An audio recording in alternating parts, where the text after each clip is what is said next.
یہاں پہ جب انسان ہوش و حواس سنبھالتا ہے تو اس کو اپنے آپ کو پہچاننا چاہیے، اپنی منزل کو پہچاننا چاہیے، اور پھر اللہ کو لبیک کہنا ہے اپنے عمل سے کہ ہاں اللہ تعالیٰ مانتا ہوں، احسان ہے تیرا، مجھ پر انعام ہے کہ تو نے مجھے اپنے لیے بنایا ہے، اب میں نے تیرے راستے پر چلنا ہے اور تیری طرف آنا ہے، اور میں لبیک کہتا ہوں، تجھے لبیک کہتا ہوں، لبیک اللہم لبیک لبیک لا شریک لک لبیک ان الحمد والنعمت لک والملک لا شریک لک۔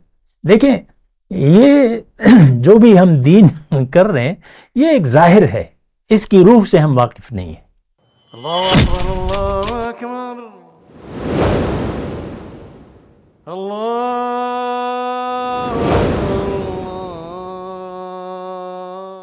اعوذ باللہ من الشیطان الرجیم، بسم اللہ الرحمن الرحیم، اللہم صلی علی سیدنا محمد وعلی آل سیدنا محمد بعدد کل ذرۃ مئۃ الف الف مرۃ۔ سامعین و ناظرین کرام، السلام علیکم ورحمۃ اللہ وبرکاتہ۔ آج کا ہمارا موضوع یہ ہے کہ کیا ہم سیدھے راستے سے بھٹک گئے ہیں؟ دیکھیں بات تو یہی ہے، اور دیکھیں یہ بھٹکنا یہ ہمارے لیے الفاظ کچھ اہمیت نہیں رکھتے۔ میں تو مطلب آن لائن کہہ رہا ہوں نا، آن دی ریکارڈ کہہ رہا ہوں، سیدھا راستہ یا برا راستہ کوئی چیز ہمارے لیے اہمیت نہیں رکھتی۔ ایک چیز اہمیت ہے اور وہ دنیا ہے، ختم بات۔ اب میں الفاظ کہہ رہا ہوں لیکن میرے جو سننے والے ہیں، بہت سے سننے والے، وہ تو اس کا احساس یہ نہیں، ایک کان سے سن کے دوسرے کان سے بات کو اڑا دیں گے۔ عام طور پہ یہی ہو رہا ہے، صدیاں بیت گئی ہیں کہ ہم بھٹکے ہوئے ہیں، اور بس آپ دیکھ لیں اپنے تاریخ منافقین کو، تاریخ اسلام نہیں، تاریخ منافقین ہے یہ سب جو گزری ہے، اللہ یہ کہ وہ جو صحیح پہلا دور تھا اس کو چھوڑ کے تو پھر ہم نے بس بادشاہت شروع ہو گئی اور نفسانیت شروع ہو گئی اور پھر لادینیت شروع ہو گئی۔ خیر میں ابھی کی بات کر رہا ہوں، جو گزر گیا ماضی اس کی میں بات نہیں کر رہا۔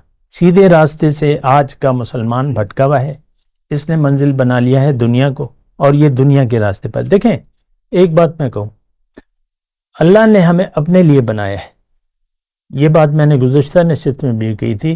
یہی شیطان اور جو اللہ تعالیٰ وہ جو واقعہ ہوا تھا نا، قرآن میں اس کا تذکرہ ہے کہ شیطان نے کہا میں ان کو گمراہ کروں گا، تو اللہ نے کہا جو میرے خاص بندے ہیں ان پر تمہارا بس نہیں چلے گا الا عبادک۔ شیطان نے بھی کہا کہ تیرے جو مخلص بندے ہیں میرا ان پہ کوئی زور نہیں چلے گا۔ تو پھر اللہ تعالیٰ نے کہا کہ ہاں ٹھیک ہے، قال ھذا صراط علی مستقیم،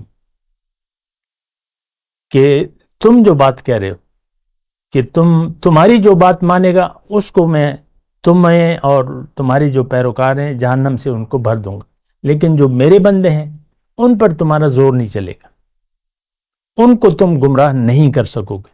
اور یہی جملہ میں کیا کہنا چاہتا ہوں، ھذا صراط علی مستقیم، یہ سیدھا راستہ سیدھا میرے پاس آئے گا۔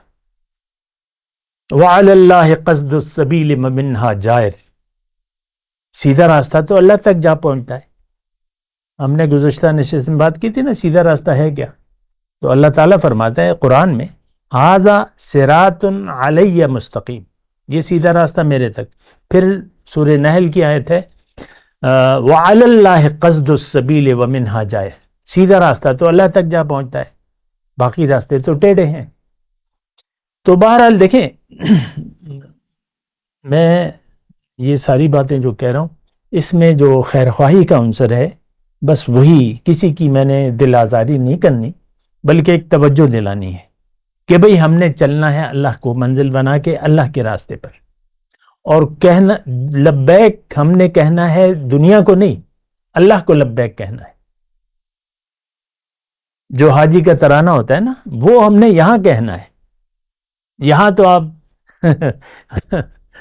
وہ تو ساری بات ہی مطلب ہم نے الٹ دی ہے، جو خیال ہے جو بھی ہے وہ تو ہم تو ہم نے لبیک کہہ دیا ہے دنیا کو.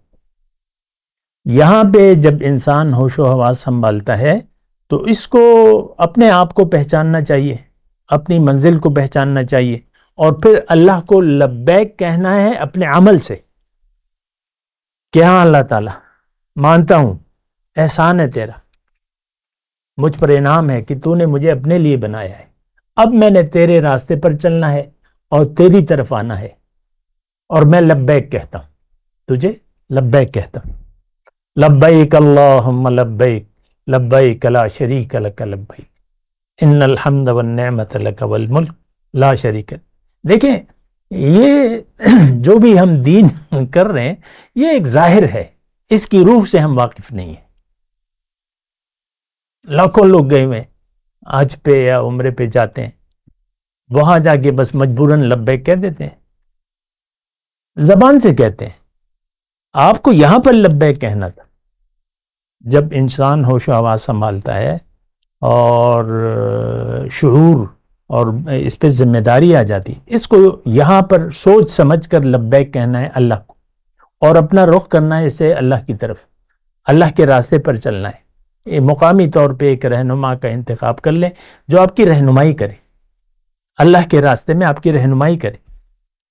تو یہ اب آج کا جو موضوع تھا کہ ہم سیدھے راستے سے بھٹک گئے، میں آپ کو یہ کہہ رہا ہوں کہ سیدھا راستہ دیکھیں ہماری زندگی میں کوئی اہمیت ہی نہیں رکھتا، بلکہ دین کی کوئی بات بھی ہمارے لیے کوئی اہمیت نہیں رکھتی. جنت ہے اتنی اچھی اور اتنی خوبصورت اور اتنی اعلیٰ جو بھی بیان کیا ہے، اور دوزخ ہے اتنے عذابات ہیں، ہم پہ کوئی اثر نہیں ہوتا. نہ جنت کی کوئی خواہش ہے، نہ دوزخ سے ہم ڈرتے ہیں. دیکھیں گے دیکھی جائے گا گور بکتے بشی. یہ تو بڑی ایک یعنی ایسی صورتحال ہے کہ یہ ایک تباہ کن سوچ ہے، تباہ کن سوچ ہے. ہم سب گمراہ ہیں، سیدھے راستے سے بھٹکے ہوئے ہیں. اللہ ہماری منزل نہیں ہے، ہماری منزل دنیا ہے. دیکھیں میں سب لوگوں سے مخاطب ہوں، آپ اپنے دماغ کو دیکھیں، اپنے دل کو دیکھیں. دنیا کی سوچ ہے، عام طور پہ دنیا کی سوچ حاوی ہے. ہماری خوشیاں، ہماری پریشانیاں، ہمارے منصوبے، ہماری توقعات، آپ دیکھ لیں، اپنا احتساب خود کریں نا. ساری دنیا کی بات ہے.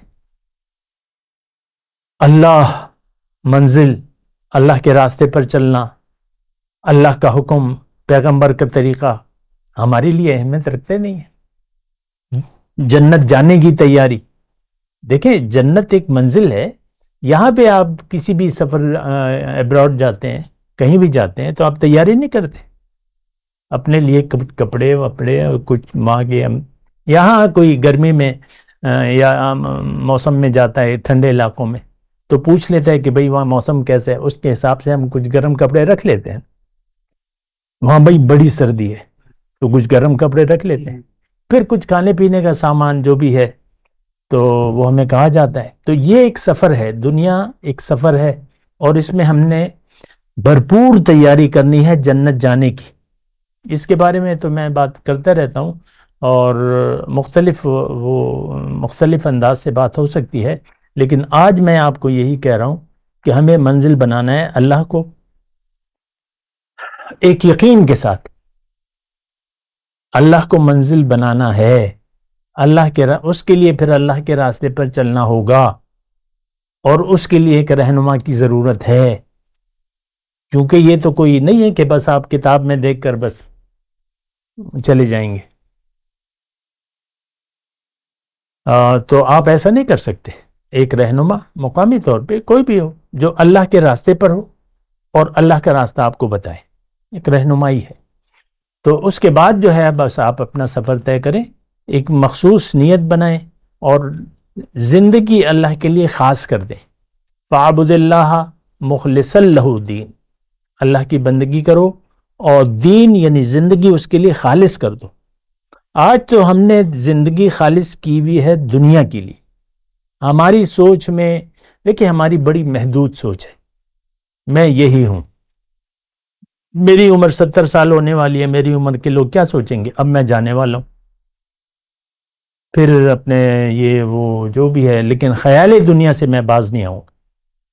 جو بوڑھے لوگ ہیں آپ دیکھ لیں، خیال دنیا سے باز نہیں آتے، دنیا ہی کی سوچ میں ہم جان دے دیتے ہیں یہ تو پھر، لیکن موت کے بعد جو دنیا ہے، جس دنیا میں ہم جائیں گے، وہاں یہ دنیا نہیں ہوگی ہمارے پاس، مہلت ختم ہو جائے گی، تمام قوتیں جو نعمتیں ہیں اللہ تعالی ہم سے لے لے گا، اور پھر ہمارا عمل ہوگا کہ جس لیے ہم نے زندگی گزاری۔ حضور صلی اللہ علیہ وسلم نے فرمایا ہے کہ تم جس خیال میں زندگی گزارو گے، اسی خیال میں تمہاری موت آئے گی، اور جس خیال میں تمہاری موت آئے گی، اسی خیال میں، اسی حالت میں تم اٹھائے جاؤ گے۔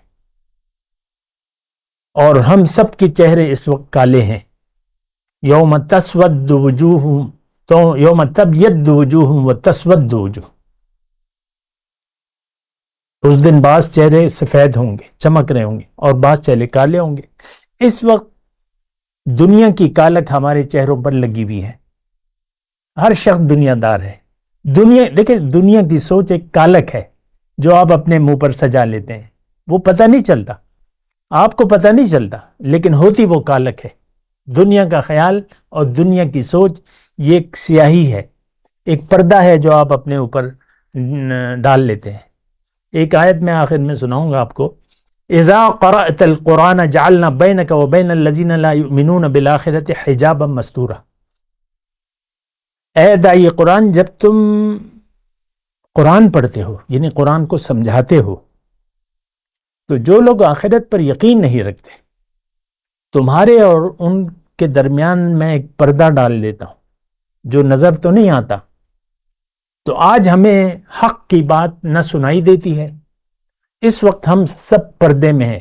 پردہ کیا ہے؟ دنیا کا ایک پردہ ہے، اس کے پیچھے کیا ہے؟ آخرت۔ اس وقت یہی پردہ ہماری آنکھوں کے سامنے ہے، ہماری سوچ میں صرف دنیا ہے، خیال دنیا، اس کے علاوہ ہمارا اور کوئی خیال نہیں ہے۔ تو دیکھیں، یہ ساری باتیں سوچنے اور سمجھنے کی ہیں، اپنے اوپر رحم کریں، جو صحیح سوچ ہے، جو صحیح فکر ہے، اس کو اپنائیں، اور زندگی اللہ کے لیے گزاریں۔ ہم دنیا کے لیے زندگی گزار رہے ہیں۔ وآخر دعوانا الحمدللہ رب العالمین، والسلام علیکم ورحمۃ اللہ وبرکاتہ۔